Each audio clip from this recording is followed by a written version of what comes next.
Aujourd'hui, les volontaires accréditation, ils vont apprendre à se servir du logiciel des accréditations qui va leur permettre en fait d'imprimer l'accréditation et de la remettre à la personne quand elle va se présenter à eux au desk. Les autres missions sont plutôt sur de l'accueil spectateur, sur de la logistique mise en place du stade ou encore sur des missions aussi management avec nous pour nous aider dans la gestion des plannings des autres volontaires par exemple.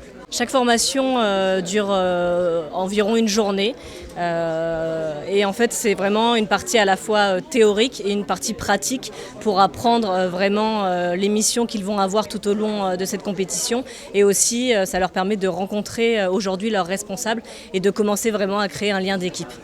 Les 25 qui sont derrière moi sont des volontaires accréditation, donc c'est eux qui vont délivrer les laissez-passer en fait, qui permettent au staff, aux autres volontaires ou bien aux journalistes de rentrer dans le stade pendant la compétition. Il y a vraiment de tous les profils.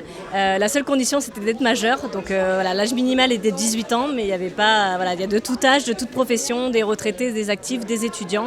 Vraiment tous les profils sont là, des Français, des étrangers, tout le monde est représenté. Je pense que c'est vraiment le fait de vivre la compétition de l'intérieur, d'être un membre à pleine part de l'organisation de cette Coupe du Monde. C'est vraiment super pour eux de pouvoir nous aider à organiser cet événement.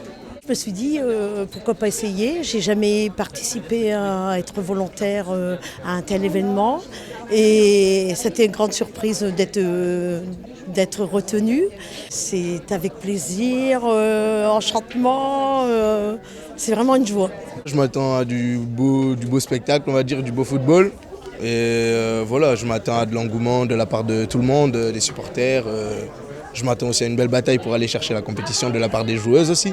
Déjà, c'est la première fois qu'on l'a à Valenciennes, une Coupe du Monde, donc forcément des équipes de valeur internationale.